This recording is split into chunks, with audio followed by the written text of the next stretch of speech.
खुदावंद का कलाम दूसरी बार यूना पर नासिल हुआ कि उठ उस बड़े शहर नैनवा को जा और वहां उस बात की मनादी कर जिसका मैं तुझे हुक्म देता हूं। तब यूना खुदावंद के कलाम के मुताबिक उठकर नैनवा को गया और नैनवा बहुत बड़ा शहर था। उसकी मुसाफत 3 दिन की राह थी और यूना शहर में दाखिल हुआ और 1 दिन की राह चला। उसने मुनादी की और कहा 40 रोज के बाद नैनवा बर्बाद किया जाएगा। तब नैनवा के बाशिंदों ने खुदा पर ईमान लाकर रोजा की मुनादी की और अदना व आला सब ने टाटोड़ा और ये खबर नैनवा के बादशाह को पहुंची और वो अपने तख्त पर से उठा और बादशाही लबास को उतार डाला और टाट ओढ़कर राख पर बैठ गया। और बादशाह और उसके अरकान दौलत के फरमान से नैनवा में ये ऐलान किया गया और इस बात की मुनादी हुई कि कोई इंसान या हैवान, गल्ला या रम्मा कुछ ना चखे और ना खाए पिए, लेकिन इंसान और हैवान टाट से मुलबस हूं और खुदा के हुजूर गिरफ्तारी करें, बल्कि हर शख्स अपनी बुरी रविश और अपने हाथ के जुल्म से बाज आए। शायद खुदा रहम करे और अपना इरादा बदले और अपने कहरे शदीद से बाज आए और हम हलाक ना हो। जब खुदा ने उनकी ये हालत देखी कि वो अपनी बुरी रविश से बाज आए, तो वो उस अजाब से जो उसने उन पर नासल करने को था बाज आया और उसे नासल ना किया। खुदावन के कलाम के पढ़े सुने और कबूल किए जाने पर खुदावन की कसरत के साथ बरकत हो, आमीन। नैनवा के लोगों का रोजा, आज का जो मजमून है वो है नैनवा के लोगों का रोजा। नैनवा एक शहर है जो असूर में उसका दारुल सल्तनत है और ये बड़ा शहर है।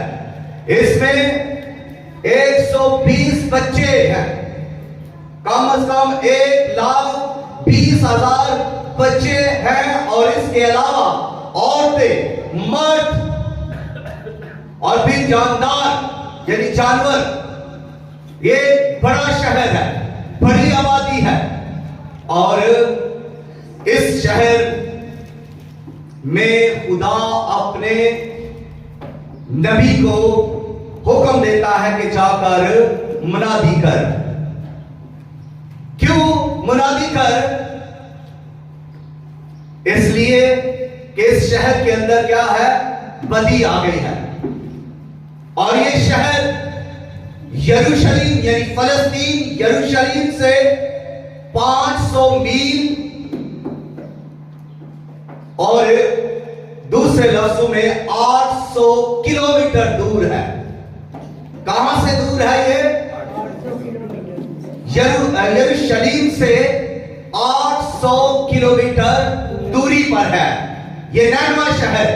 और दूसरी तरफ जो तरसीस है, जहां पर नबी गया है, जहां पर यूना नबी गया, वो शहर कितनी दूर है? वो शहर यरूशलेम से 3200 किलोमीटर दूर है। 3200 किलोमीटर दूर है। तरसीस में जाने का हुक्म नहीं, नैनवा में जाने का हुक्म है।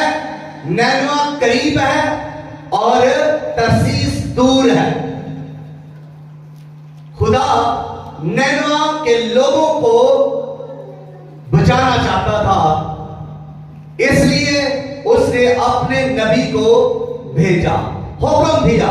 और उसके नबी के अंदर क्या चल रहा है, उस कौम के लिए अब ये जाहिर होगा कि नबी के अंदर क्या है, क्यों वो मुनादी वहां पर नहीं करना चाहता, क्यों उस शहर में जाना नहीं चाहता। दर हकीकत वो जो नैना के लोग थे वो बुत प्रस्त लोग थे, और वो केनानी थे,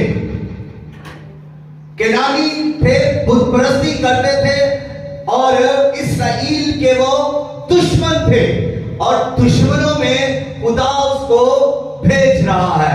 हालांकि जो बदी करता है, जो गुनाह करता है, खुदा से वो भी तो दुश्मनी कर रहा है।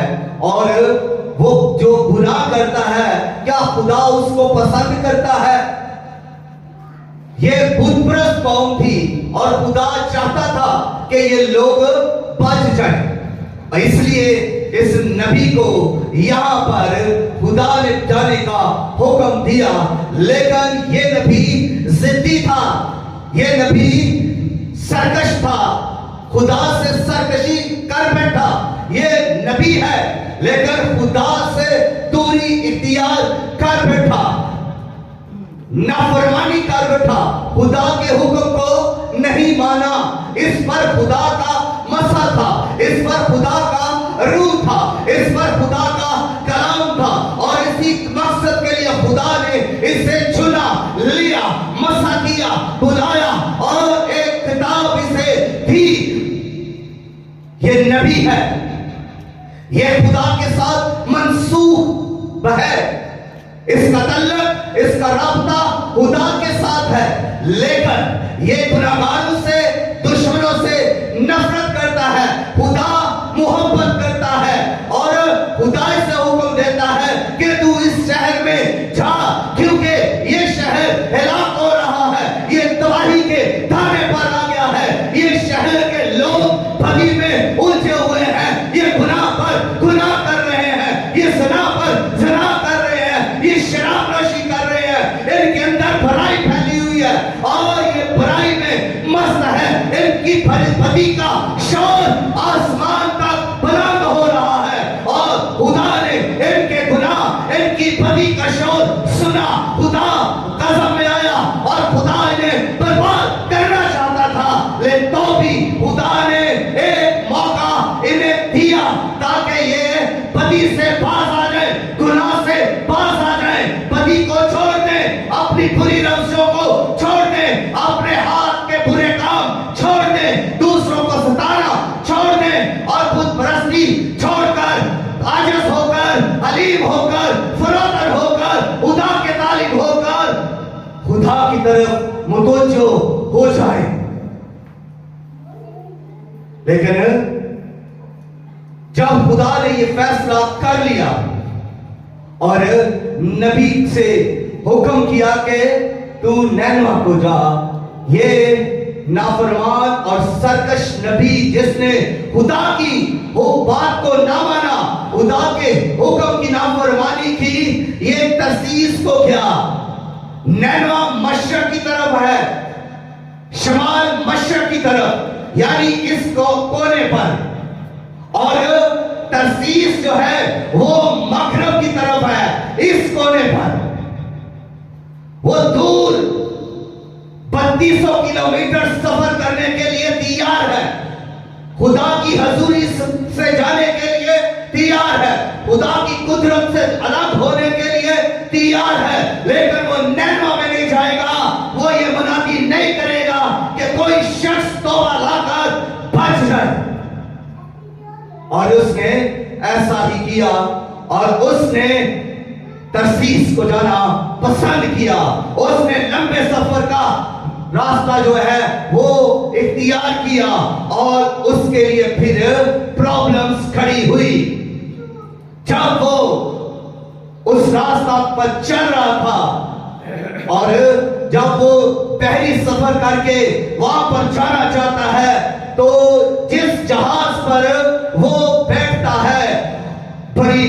आंधी खुदा चलाता है।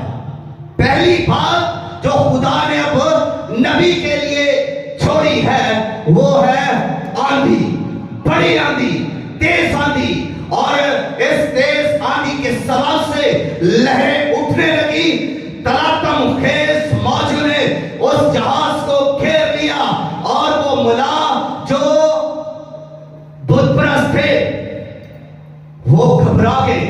तूफान को देखकर वो समझे कि अब हम हलाक होंगे, हमारा जहाज डूब जाएगा, हम गर्क हो जाएंगे।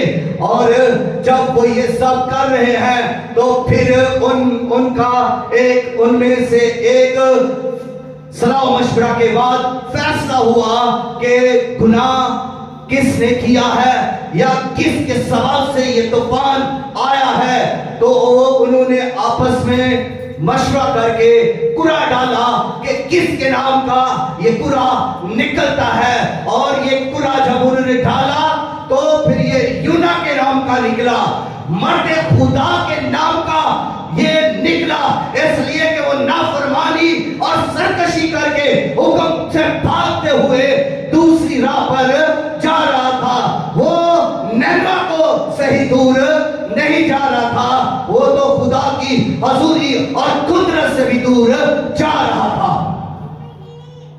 और उसको उठाकर फिर उन्होंने जब समंदर में डालना चाहा तो उससे पहले जो खुदा ने दूसरा काम किया, एक बड़ी मछली को भी तैयार कर रखा था कि जैसे ही यूना को इस समंदर के अंदर डाले, ये मछली जिसको हुक्म है ये पहले से उस जगह पर आकर यूना का इंतजार कर रही है। इससे पहले कि यूना पानी के अंदर डाला जाए, मछली अपना मुंह खोले हुए खड़ी है और उसको हुक्म है मछली को कि तूने इसको चबाना नहीं, इसको निकलना है, इसको जरूरत पहुंचाना नहीं, इसको महफूज करना है। ये मछली के लिए हुक्म है। अब मछली फरमाबरदार है या यूना? मछली। इंसान खुदा से सरकशी करते हैं। इंसान जिनको खुदा ने अपनी सूरत पर बनाया, खुदा ने इंसान को फजाइल दिए, हिकमत दी, दानिश दी।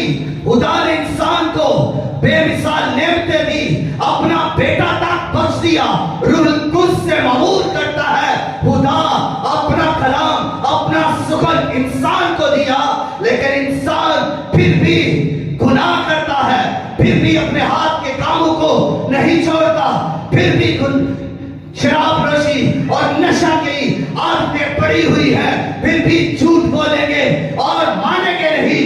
इंसान मानता ही नहीं है कि मैं गुनाहगार हूं, इंसान मानता ही नहीं हूं कि मैं चुगलखोर हूं, इंसान मानता ही नहीं कि मैं ठीक हूं, इंसान मानता ही नहीं कि वो झूठ पर झूठ बोल रहा है, और इंसान मानता ही नहीं कि वो गद्दार है, वो सरकश है, वो खुदा से दूरी इख्तियार कर रहा है। इंसान मानता ही नहीं।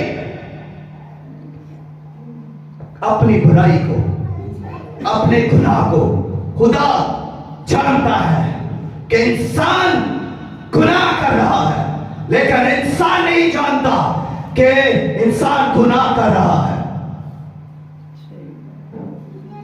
मुर्दे के ऊपर कितनी मट्टी है यह मुर्दा नहीं जानता।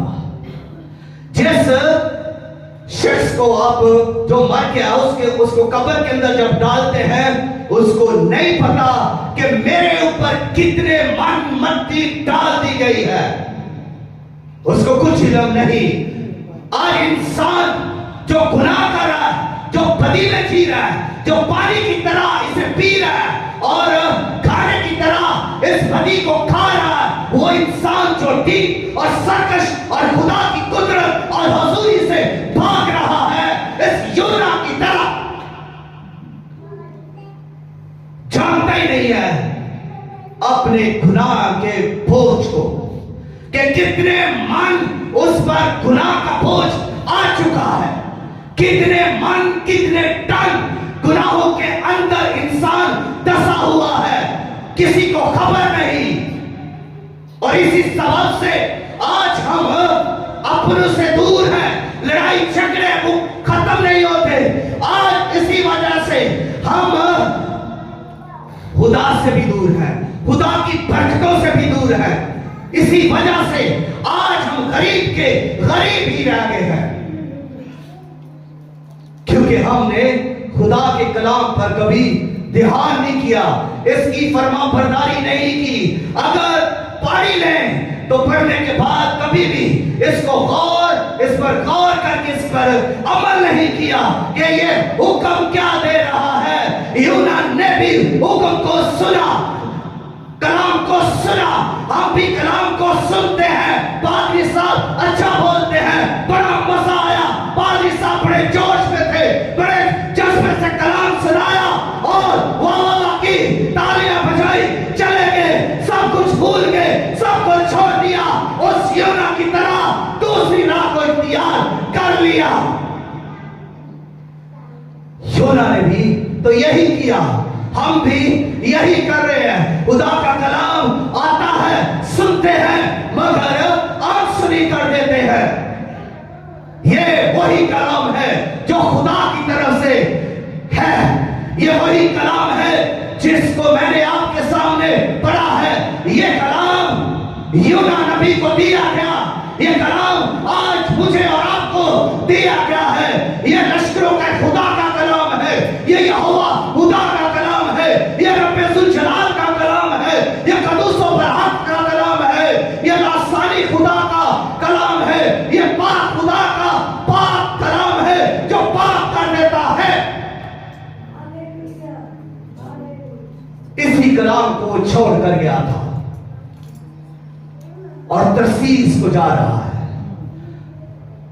खुदा ने मछली तैयार की हुई है, सरकशी करेंगे, आपके लिए भी कोई मछली तैयार है, कोई मुसीबत तैयार है, कोई तूफान उठेगा। लड़ाई का तूफान हो सकता है या बदहाली का तूफान, बेरोजगारी का तूफान, कुछ भी खुदा कर सकता है नाफरमानों के खिलाफ। खुदा जो कुदरत वाला और ताकतवर है, वो सब कुछ करने की कुदरत रखता है।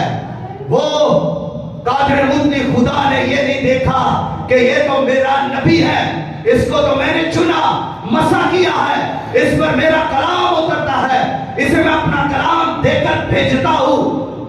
खुदा ने ये नहीं देखा। खुदा ने आंधी को भेजा, खुदा ने मछली को तैयार किया और वो एक बड़ी मुसीबत के अंदर फंस गया। पहले वो जहाज में बड़ी मुसीबत के अंदर है, तूफान ने घेरा हुआ है, जहाज टूट रहा है और उसके साथ दूसरे भी गरक हो रहे हैं। खानदान के अंदर कोई तो गुनाहगार बैठा है, जिसके सबब से खानदान तरक्की नहीं कर रहा। खानदान के अंदर कोई तो ठीक सरकश और खुदा का नाफरमान बैठा है। मिनिस्ट्री या चर्च के अंदर भी ऐसा, किसी भी इदारे ऑफिस के अंदर ऐसा होता। कोई एक शख्स जिससे खुदा ना खुश है और जिसने खुदा के खिलाफ नाफरमानी की और उसके हुक्म से सरकशी की, उसके हुक्म को ना माना। कोई एक इंसान आपके बीच में है जिसकी वजह से आप आगे नहीं बढ़ रहे, आप दुख उठा रहे हैं, आपका जहाज टूट रहा है। उन मलाहों का जहाज इसी नबी की वजह से टूट रहा था और वो डूब रहे थे और वो डर गए कि हम हलाक हो जाएंगे, मर जाएंगे इसी समंदर के अंदर। हमारे जहाज यानी खानदानों के जहाज इसी तरह डगमगा रहे हैं। कोई ना कोई तो है जो नाफरमानी कर रहा है, जिसका ध्यान खुदा की तरफ नहीं, जिसको खुदा ने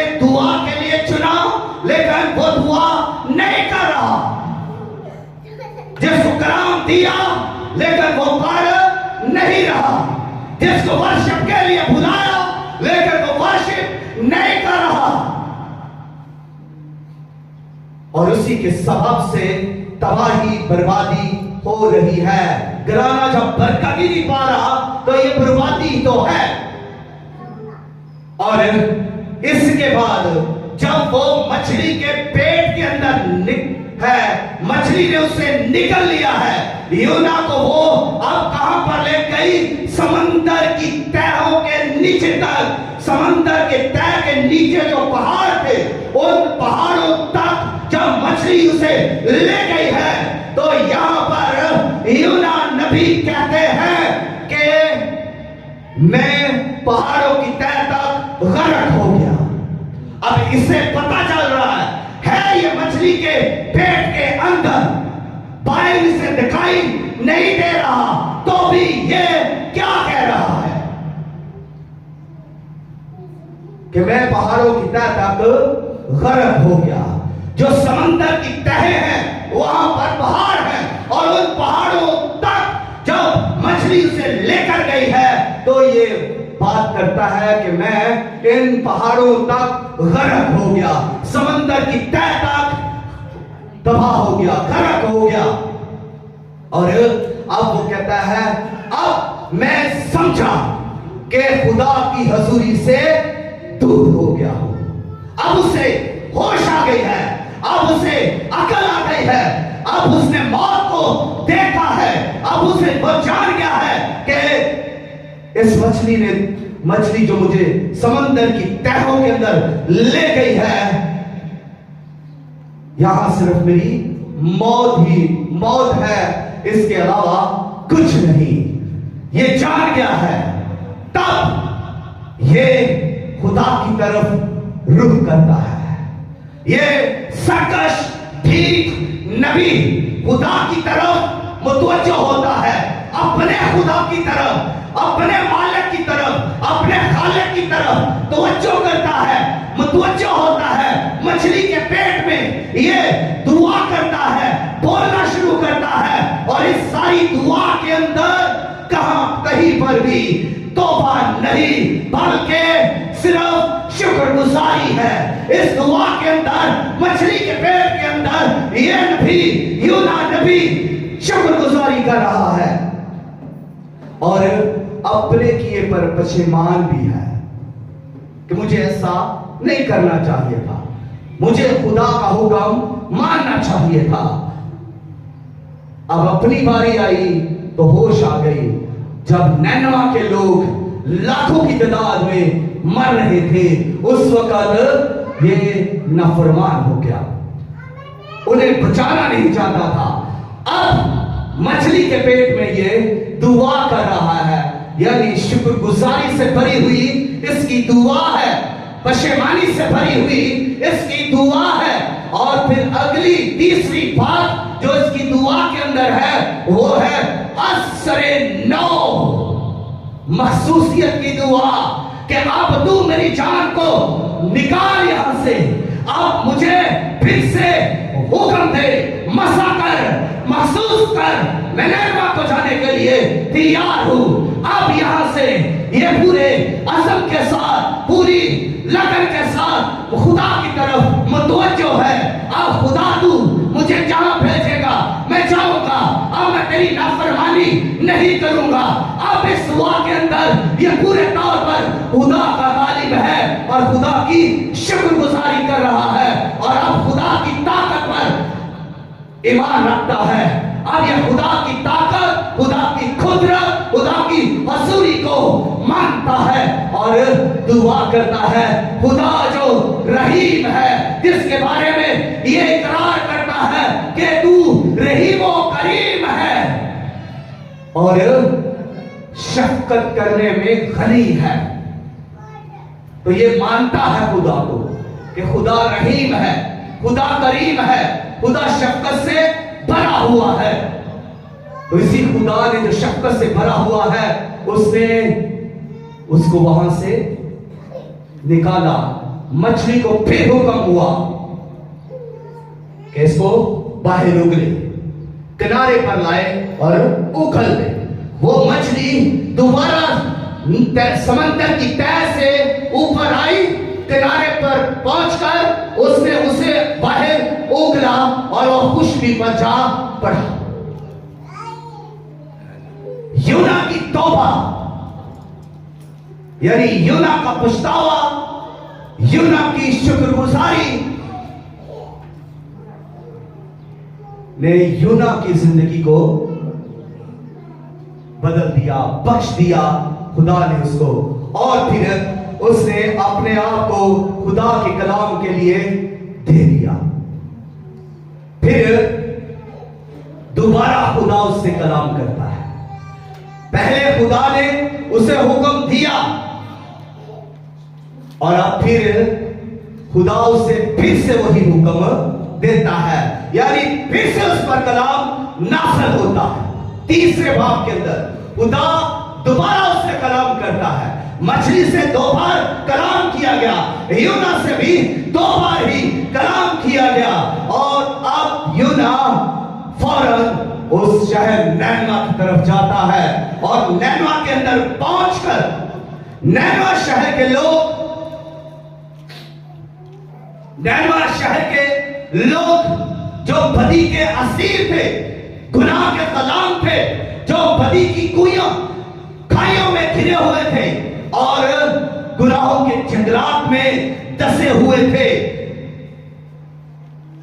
वो लोग जो बदी के आदी हो चुके थे, जुल्म कर रहे थे, एक दूसरे का खून कर रहे थे, कत्ल गालिब कर रहे थे, बुत परस्ती कर रहे थे, ज़नाकारी कर रहे थे, उनकी तरफ जाकर यूना मुनादी करता है और कहता है, सुनो नैनवा के लोगों, सुनो खुदावंद का कलाम, रब्बे जलाल का कलाम, लश्करों के खुदा का कलाम, यहोवा कदूस और जिंदा खुदा का कलाम सुनो। 40 दिन के बाद नैनवा तबाह कर दिया जाएगा। अल्टीमेटम है, 40 दिन उनको और दिए थे। 40 दिन का फिर खुदा ने उनको मौका दिया कि अगर ये कौम, ये मुल्क 40 दिन के अंदर अंदर तौबा कर ले तो ठीक, वरना 40 दिन के बाद खुदा अपना गज़ब इन पर नाज़िल करेगा और इनको तहस नहस कर देगा, बर्बाद कर देगा इनको। यही मुनादी यूना ने वहां पर की, यही खुदा का पैगाम था, यही खुदा का हुक्म था और ये पहली मुनादी है। नैनवा के अंदर ये पहली मुनादी है और ये नबी ने की और ये खुदा की तरफ से कलाम था जो नैनवा के लिए है। और इसके बाद दूसरी मुनादी जो की गई वो वहां के लोगों ने मुनादी की। नबी का कलाम सुना, यानी खुदा का कलाम नबी के जरिए सुना और वो चौको चबंद हो गए, उनकी अकल ठिकाने आ गई कि वाकई हम गुनाह के अंदर हैं। और उन लोगों ने फिर आके मुनादी की। ये है अवामी मुनादी। पहले मुनादी इलाही मुनादी है। पहली मुनादी क्या है? इलाही, खुदा की तरफ से। फिर दूसरी मुनादी जो वहां पर उस मुल्क के अंदर हुई वो अवामी मुनादी थी, यानी लोगों ने मुनादी की कि आओ रोजा रख लें और टाट ओढ़ लें और गुनाह छोड़ दें, अपने जुल्म से पास आ जाए, अपने कामों से पास आ जाए और गुनाह तर्क कर दें। ये है दूसरी मुनादी जो रोजा की मुनादी थी। टाट ओढ़कर जमीन पर बैठ के, ये दूसरी मुनादी। फिर इसके बाद तीसरी मुनादी भी हुई और तीसरी मुनादी सरकारी मुनादी है और ये बादशाह की तरफ से मुनादी हुई। जब बादशाह ने ये देखा कि मेरे मुल्क के अंदर ये क्या हो रहा है कि हर शख्स जो है वो खाना पीना छोड़कर टाट ओढ़कर ज़खात पर बैठ गया है, हर शख्स। तो उसे बताया गया कि 40 दिन के बाद नैनवा बर्बाद हो जाएगा। हर कोई जानदार से लेकर छोटे बच्चे से लेकर इंसानों तक हर कोई तबाह हो जाएगा। जब बादशाह ने यह सुना तो बादशाह ने भी अपना बादशाही लिबास उतारा और रोजा की मुनादी की। कि उसने अब मुनादी कैसे की? उसने कहा पूरे मुल्क के अंदर यह मुनादी कर दो कि हर शख्स ना कोई चीज खाएगा ना पिएगा, औरत भी रोजा रखेगी, मर्द भी रोजा रखेगा और बच्चे भी रोजा रखेंगे। दूध पीने वाले बच्चे भी रोजा रखेंगे और जानवर भी रोजा रखेंगे और जानवरों के बच्चे भी रोजा रखेंगे। पूरे तौर पर पूरे मुल्क के अंदर रोजा है, यानी इसको कहते हैं मुकम्मल खाकसारी। अब बादशाह को देखें तो बादशाह शाही लिबास को उतार कर टाट को पहनकर खाक पर बैठा हुआ है और लोगों को देखे, वो जितने वजीर हैं, मशीर हैं, नाज़िम हैं और उस मुल्क के अमीर हैं, वो गरीब हैं, वो सब के सब इसी हालत में आपको नजर आएंगे। टाट को ओढ़े हुए हैं, खाक पर बैठे हुए हैं, ना कोई खा रहा है ना कोई पी रहा है। माए दूध पिलाने वाली माए रोजा की हालत में है, टाट पहना हुआ है, खाक पर बैठी हुई है, बच्चे सब पिलक रहे हैं, माए उन्हें दूध नहीं पिला रही, बच्चे भी रो रहे हैं, चीखो पुकार कर रहे हैं, लेकिन बच्चों को भी कुछ दूध या खुराक नहीं दी जा रही। सब के सब रोजा की हालत में है, सब के सब टाट पहने हुए हैं, सब के सब खाक पर बैठे हुए हैं और अपने बुरे कामों से बाज आ गए हैं। रोजा की हालत में है और झूठ नहीं बोल रहे, रोजा की हालत में है और टीपन छोड़ दिया है, रोजा की हालत में है अपने हाथ के सुलभ से बाज आ गए हैं, रोजा की हालत में है और सराकारी को छोड़ दिया है, रोजा की हालत में है और हर तरह का वो सुलभ जो उस मुल्क में हो रहा था छोड़ दिया है, रोजा की हालत में है और बुत परस्ती को छोड़ दिया है। यह है मुकम्मल तौर पर खाकसारी।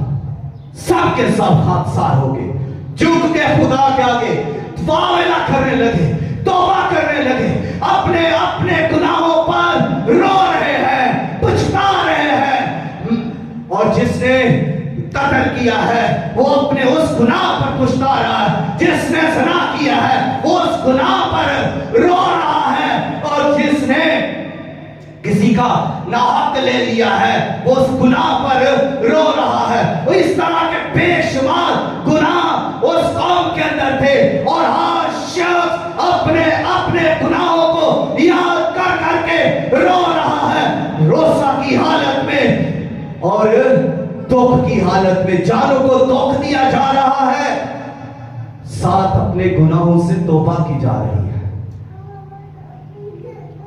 और कोई बता सकता है कि इनका रोजा कितने दिनों का था?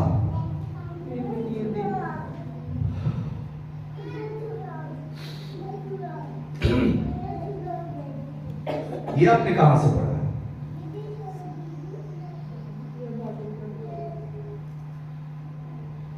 ये इसके 4 चैप्टर है, दोबारा पढ़िएगा घर में जाकर। 3 दिन का रोजा नहीं है, 3 दिन का सफर है, 3 दिन का सफर है। 3 दिन यूना मछली के पेट में रहा है, 3 रातें मछली के पेट में रहा है। यूना नबी का 3 दिन का फाका है, रोजा है। नैनवा के लोगों का 3 दिन का रोजा फाका नहीं है और 40 दिन का भी नहीं है। 40 दिन का एस्टीमेट है, 40 दिन का टाइम दिया गया है। इस रोजा को जानना है तो इसको बार बार पढ़ें। ये कितने दिन का रोजा इन्होंने रखा, इस की टाइम लेंथ बाइबल के अंदर बिल्कुल ही नहीं लिखी गई। बहुत सारे लोग यही कहते हैं, कोई 40 दिन का कह देता है, कोई 3 दिन का, लेकिन ना तो ये 40 दिन का रोजा है ना ये 3 दिन का रोजा, बल्कि इनकी मुकम्मल खाकसारी है, मुकम्मल खाकसारी है। मुकम्मल तौर पर इन्होंने खाना पीना छोड़ दिया, बदी को छोड़ दिया, गुनाह को छोड़ दिया, मुकम्मल तौर पर बुत परस्ती छोड़ दी, अपने देवताओं को छोड़ दिया। वो देवता जिसको कई बार हम भी पूछ रहे होते हैं, हमारे भी देवते हैं लेकिन मानेंगे नहीं, हमारे देवते हैं और हम उनको पूछते रहते हैं, लेकिन अगर हम कहें तो कोई भी मानने के लिए तैयार नहीं। हर शख्स का देवता है खुदा के अलावा। खुदा रब्बुल अफ़वाज, खुदा कादिर मुतलक, खुदा जो हमें जिंदगी देता है और वो सुनता है, वो देखता है, वो छूता है। लेकिन जो देवते हैं, जो बुद्ध हैं, वो न सुनते हैं, न छूते हैं, न बोलते हैं। लेकिन इसके बावजूद भी हमारे बुद्ध हैं, हमारे देवता हैं, जिनको हम हर रोज पूछते रहते हैं, बड़ी अहमियत देते हैं, उनकी बात को टालते नहीं। वैसे बुद्ध भी हमने रखे हैं जो बोलते हैं, हम उनकी बड़ी परस्तश कर रहे होते हैं, उनका हुक्म मान रहे होते हैं, वो भी तो हमारे देवते और बुद्ध हैं। दौलत, ये भी एक बुद्ध है। कुछ लोग इससे बाहर आते ही नहीं है, उनको हर वक्त इसी का प्यार रहता है, ये भी बुद्ध है। कुछ का बुद्ध बिजनेस है, वो 24 घंटे उसमें ही बैठे रहते हैं, वो वही काम करते रहते हैं, जॉब, बिजनेस, कोई फ्रेंड, वो भी तो जिसकी बातें ही हम करते रहते हैं, जिसके साथ फोन पर लगे रहते हैं, वो भी, उसको भी हमने अपना देवता बना रखा है। खुदा के लिए टाइम नहीं, खुदा के कलाम के लिए टाइम नहीं, लेकिन उस बुद्ध के लिए खुदा से ज्यादा टाइम है। हर वो चीज जिसको आप खुदा से ज्यादा अहमियत देते हैं, हर वो चीज जिसको आप खुदा से ज्यादा वक्त देते हैं, हर वो चीज जिसको आप खुदा से ज्यादा प्यार करते हैं, वो बुद्ध ही तो है, वो आपका बुद्ध ही तो है। इन्होंने अपने बुद्धों को छोड़ दिया। हम भी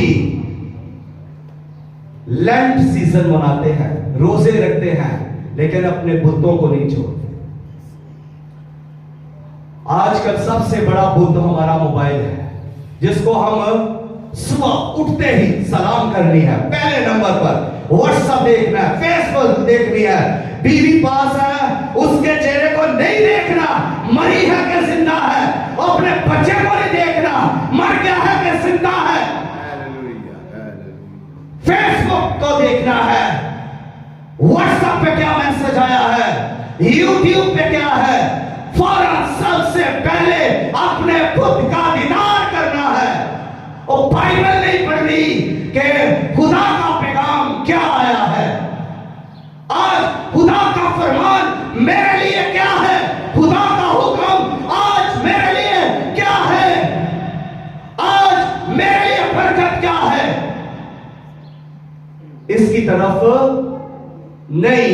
फिर हम कहते हैं जी हम तो निजात याफ्ता है, तौबा की हुई है, रोजा रखते हैं, बड़े रोजे रखे हैं, बुतों को नहीं छोड़ा, रोजे रखे हैं, गुनाह को भी नहीं छोड़ा। अरे मानू तो मैं तब जब आप 24 घंटे का रोजा रखते हैं तो 24 घंटे मोबाइल से भी दूर रहें, अपने बुतों से भी दूर रहें, 24 घंटे खुदा की हजूरी में गुजारें। रोजा तो ये है कि अपना बिजनेस छोड़ें, अपना रिश्तेदार, दोस्त, संगी सबको छोड़कर खुदा की रफाकत में आए, मसबा पर बैठे, झुके, दुआ करें, कलाम पढ़े, और जितनी भी आपकी रोजा के अंदर कमिटमेंट है वो सिर्फ खुदा के साथ हो। ये है रोजा खुदा के लिए। इस तरह का रोजा रखें, खुदा को पसंद भी आएगा, खुदा बरकत भी देगा, खुदा आपको माफ भी कर देगा। 40 रोजे रख लिए वही कुछ नहीं, 40 रोजों के बाद भी गालियां वही, 40 रोजों के बाद भी ठीक के ठीक, सरकश के सरकश, नाफरमान के नाफरमान, 40 रोजे रखने के बाद भी बेटी ठीक है, मां बाप का कहना नहीं मान रही, बेटा 40 दिन रोजे रखने के बाद, ईस्टर मनाने के बाद भी वैसे का वैसा ही है, कोई तब्दीली नहीं आई, क्योंकि उन्होंने वो रोजा रखा ही नहीं कि तब्दीली आए। खुदा का दिल माइल हो, खुदा का दिल कायल हो, खुदा का दिल खुले, खुदा का आसमान खुले और खुदा मुतवज्जो हो, वो रोजा रखा ही नहीं गया जिसमें खुदा इंटरेस्ट रखता है, जिसमें खुदा मुतवज्जो होता है, वो रोजा रखा ही नहीं गया। ये तो दिखावा था, हमने किया, रिश्तेदारों में शायद, दोस्तों में शायद कोई पूछे कितने रोजे रखे हैं, तो बताने वाला बंदा बने कि मैंने तो 5 रख लिए थे, या मैंने 10 रखे, 20 चलो छाल मार के, ठीक है। तो जिस तरह से पिछले कलाम ने तय कर रहा कारण ਜਦੋਂ ਰੋਂਦੇ ਹਨ ਤੇ ਇੱਥੇ ਲੱਗੀ ਨਾ ਪੈ ਜਾਂਦੀ। तो यही बात है, ये है रोजा जो यीशु मसीह चाहते हैं। नैनवा के शहर को, के लोगों को देखें, रोजा की कॉपी करें, बुत परस्ती की कॉपी ना करें। सही बात। जिस तरह उन्होंने तौबा की, जिस तरह नैनवा के शहर के लोगों ने रोजा रखा, उस तरह का रोजा रखें, आपका घर सरफराज होगा। अगर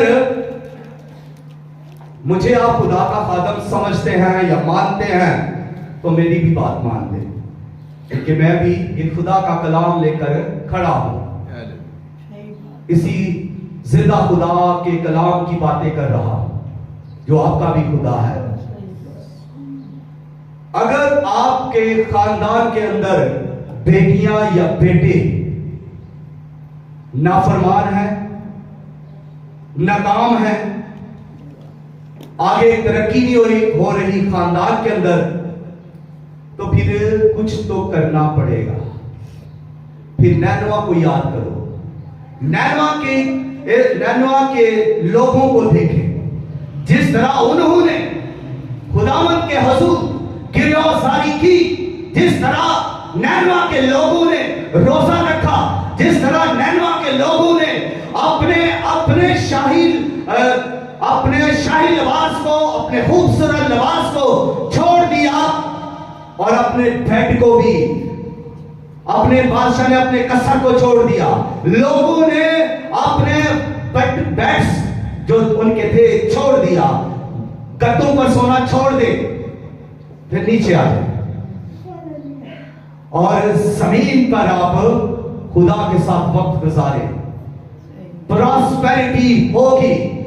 मैं ये खिदमत छोड़ दूंगा क्योंकि मैंने हमेशा चैलेंज के साथ खिदमत की है।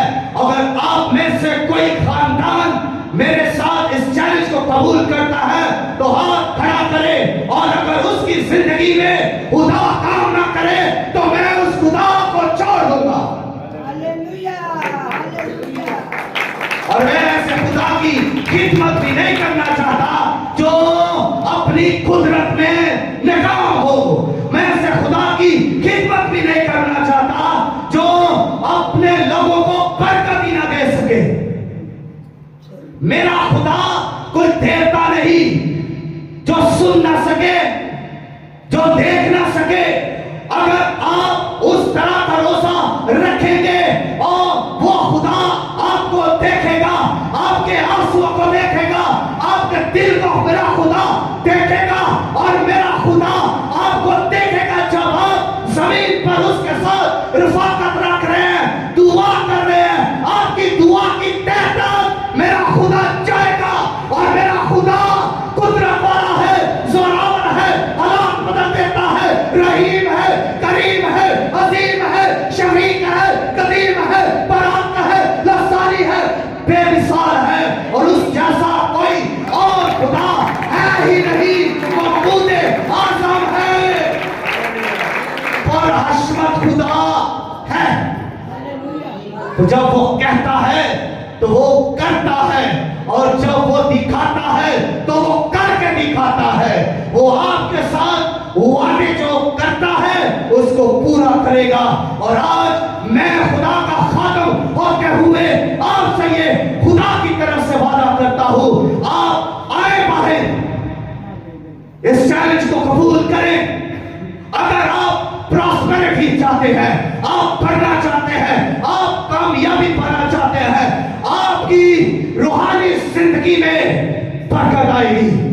पहली बात, आपकी अज़दुआजी जिंदगी में बरकत आएगी। तीसरी बात, आपकी माली बरकत में माली बरकत आप पाएंगे।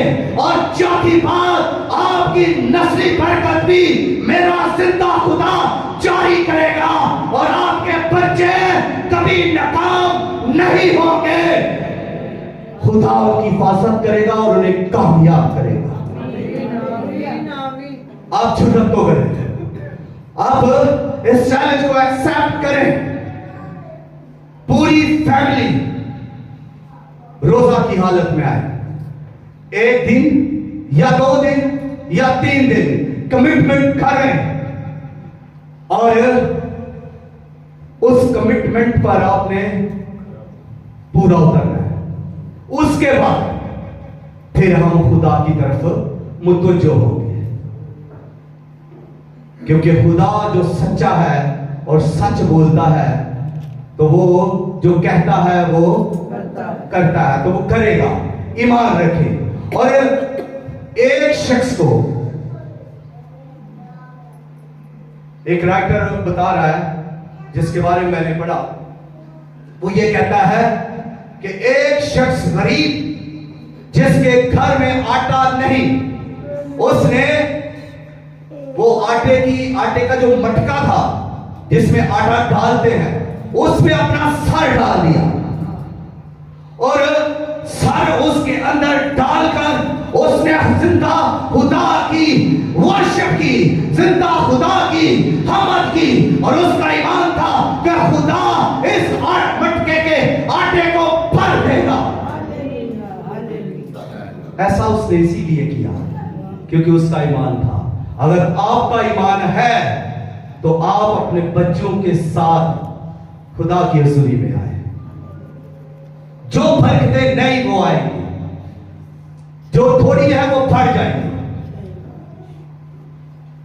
ऐसा ईमान पैदा करके रोजा रखें। ये लोग ऐसे ही टाट पर बैठ गए, ये नैनवा के लोग ऐसे ही नहीं रोजा की हालत में आ गए।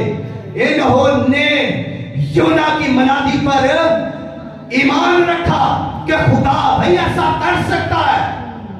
इनका ईमान था और फिर इनका यह भी ईमान था कि खुदा माफ कर सकता है और अपने अजाब को टाल सकता है।